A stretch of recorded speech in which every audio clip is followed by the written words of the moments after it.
बोलिए बांके बिहारी लाल की, सच्चिदानंद भगवान की। राधे राधे भक्तों। सुखदेव जी कहते हैं, राजा परीक्षित, मैंने रुक्मिणी, जामवंती और सत्यभामा 3 विवाहों का संपूर्ण मैंने विस्तार से वर्णन सुनाया।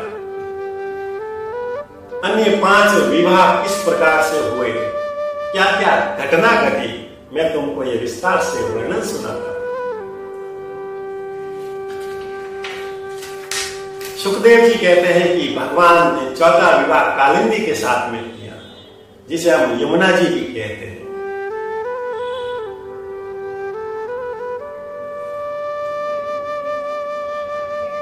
एक बार की बात है, भगवान श्री कृष्ण अपने बुआ कुंती और बुआ के पुत्र 5 पांडवों भाई से मिलने के लिए जब इंद्रप्रस्थ में पधारे तो वहां कुछ दिन रह रहे। एक दिन अपने परम मित्र, परम भक्त अर्जुन के साथ में जब जंगल के अंदर गुजर रहे थे, तो जंगल में जाते जाते जब यमुना जी के पास में, यमुना किनारे पर पहुंचे, तब अर्जुन की दृष्टि एक कन्या पर पड़ी। वह कन्या यमुना जी के अंदर तपस्या कर रही। इतने सुनसान जंगल के अंदर अकेली कन्या जब यमुना जी के अंदर तपस्या कर रही थी, अर्जुन तुरंत उनके पास में आया और कहने लगे कि हे देवी, आप कौन हैं और अकेले इस यमुना जी के अंदर तपस्या क्यों कर रही है, इसका क्या कारण है? तब कालिंदी ने कहा, यमुना महारानी ने कहा, अहम देवस्य सवितुर दुहिता पति में स्थिति, विष्णुं वरेण्यं वरदं तप परमादे स्थिता। मैं सूर्य की पुत्री यमुना कालिंदी हूं और विष्णु को अपने पति के रूप में प्राप्त करने के लिए मैं यहां पर तपस्या कर रहा हूं।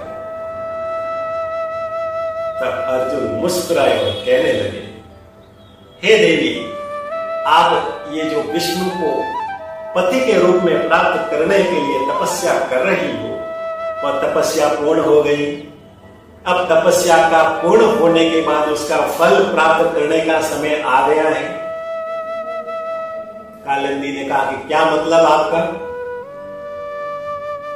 अर्जुन ने कहा, हे देवी, जिस विष्णु को आप पति के रूप में प्राप्त करने के लिए यमुना जी के अंदर तपस्या कर रहे हो, वही विष्णु कृष्ण के रूप में अवतार लेकर इस धरा पर आ गए हैं और वहां से आपके पास में इधर ही मेरे साथ में आ गए हैं। ऐसा कहते हुए भगवान द्वारिकाधीश को, कृष्ण को तुरंत बुलाया और कृष्ण को इन कालिंदी की संपूर्ण जब बात को कहा तो भगवान मुस्कुराए। कालिंदी अपने कर कमलों के अंदर नील कमल के पुष्पों को लेकर भगवान श्री कृष्ण द्वारिकाधीश के सामने आए और उनको तुरंत माला पहनाकर उनका वरण कर लिया। भगवान ने भी कालिंदी को माला पहनाकर वरण किया और इन दोनों विवाह का साक्षी अर्जुन बने। इस प्रकार से भगवान ने 4था कालिंदी के साथ में विवाह कर लिया। बोलिए यमुना जी और बाल भगवान श्री कृष्ण की। सुखदेव जी कहते हैं कि 5वां विवाह मित्रविंदा के साथ में। उज्जैन के राजा बिंदुसार अधिदेव, उनकी पुत्री का नाम मित्रविंदा था। अपनी पुत्री का विवाह करने के लिए स्वयंवर रचा। उसमें अनेक राजा राजकुमार आए और हस्तिनापुर के राजकुमार दुर्योधन भी वहां पर पधारे। मित्रविंदा का भाई अपनी बहन मित्रविंदा का विवाह दुर्योधन के साथ करना चाहते थे, परंतु मित्रविंदा भगवान श्री द्वारिकाधीश को मन ही मन के अंदर पति के रूप में मान लिया और वो उन्हीं को पति मानकर उनसे ही विवाह करना चाहती है। परंतु उस स्वयंवर के अंदर भगवान द्वारिकाधीश नहीं पधारे थे, परंतु उस भरी सभा के अंदर मित्रविंदा ने जितने भी राजा राजकुमार वहां पर उपस्थित थे उनके सामने भगवान श्री कृष्ण को द्वारिकाधीश को अपने पति के रूप में चुन लिया। उनकी अनुपस्थिति के अंदर ही उसी का वर्ण कर लिया। परंतु वहां पर जितने भी राजा राजकुमार उपस्थित थे उन्होंने कहा कि ये स्वयंवर के नियम के विरुद्ध है। उन सब ने उस विवाह का विरोध किया और कहा कि विवाह केवल उसी के साथ में कर सकते हो जो स्वयंवर के अंदर उपस्थित हो, इसलिए तुम ये विवाह नहीं कर सकती। जब ये बात द्वारिकाधीश के पास में पहुंची, तुरंत द्वारिकाधीश उस स्वयंवर के अंदर पहुंचे और मित्रविंदा का हाथ पकड़कर उसका वरण कर लिया और इस प्रकार से भगवान द्वारिकाधीश ने 5वां विवाह मित्रविंदा के साथ में कर दिया। बोलिए बाले भगवान श्री बांके बिहारी लाल की।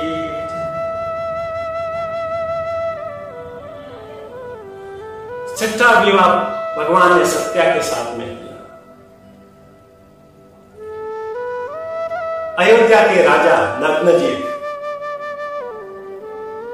अपने पुत्री सत्या का विवाह के लिए एक स्वयंवर रचा और उस स्वयंवर के अंदर अनेक राजा राजकुमारों को आमंत्रित किया। वहां पर द्वारिकाधीश को भी आमंत्रित किया। द्वारिकाधीश वहां पर विवाह के प्रयोजन से नहीं पधारे थे, केवल एक आमंत्रित किया था, इसलिए वहां पर एक अतिथि के रूप में पधारे। परंतु जब सत्या ने भगवान श्री कृष्ण के स्वरूप को देखा तो उनको देखते ही उनको उनसे प्रेम हो गया और मन ही मन के उनको पति के रूप में मान लिया।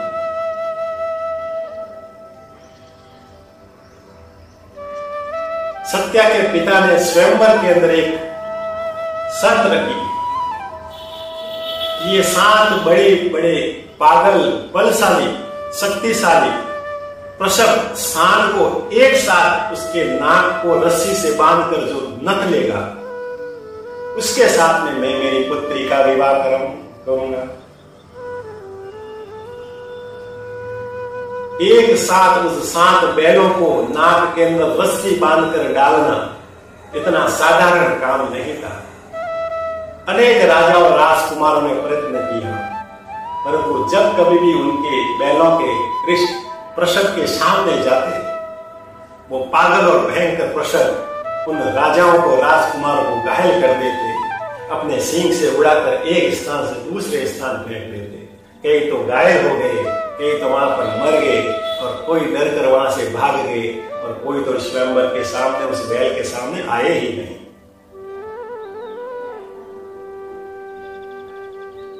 जब स्वयंवर के अंदर पधारे किसी ने भी इस शर्त को पूरा नहीं कर सका, तो भगवान द्वारकाधीश वहां पर आए और एक ही समय के अंदर 7 स्वरूप बनाकर अपने शरीर के 7 रूप बनाकर उस बैलों के नाक के अंदर रस्सी बांधकर उनको एक साथ नथ लिया, उनको काबू में पा लिया, उनके ऊपर नियंत्रण कर लिया और इस स्वयंवर के अंदर रखी शर्त को जीत लिया।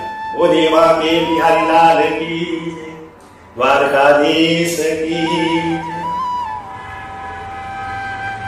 जब एक साथ एक ही समय में अपना 7 स्वरूप बनाकर उन बैलों को नथ लिया, तब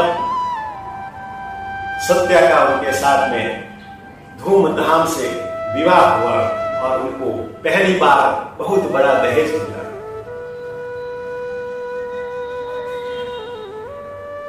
सातवां विवाह भगवान श्री कृष्ण का भद्रा के साथ में हुआ। सुखदेव जी कहते हैं कि भद्रा की माता का नाम सुकृति था, जो कि संबंध के अंदर भगवान श्री कृष्ण की बुआ लगती थी। वासुदेव जी की बहन सुतकीर्ति की पुत्री भद्रा, उनका भाई था संतवर्धन, वह अपनी बहन भद्रा का विवाह भगवान श्री कृष्ण के साथ ही करवाना चाहते थे। तो हंसी खुशी राजी खुशी किसी भी प्रकार से बिना विरोध के भगवान का 7वां विवाह भद्रा के साथ में हुआ। सुखदेव जी कहते हैं 8वां विवाह लक्ष्मणा के साथ में हुआ। ये लक्ष्मणा भद्र देश के राजा मद्रास दक्षिण देश की पुत्री थी। राजा ने अपनी पुत्री का विवाह के लिए एक स्वयंवर रचा, परंतु वो लक्ष्मणा मन ही मन भगवान श्री द्वारकाधीश को पति मान लिया था, उनसे प्रेम करती थी। उनको जब संदेशा पहुंचाया तो द्वारकाधीश वहां पर पधारे और सबका विरोध होने के उपरांत भी भगवान श्री द्वारकाधीश ने लक्ष्मणा के साथ में विवाह करके द्वारकाधीश बना। इस प्रकार से भगवान ने 8 विवाह किए और उस 8 विवाह में जो रानियां बनी वो भगवान श्री कृष्ण की द्वारकाधीश की 8 पठानियां बनी। बोलिए भागवत भगवान की, बांके बिहारी लाल की।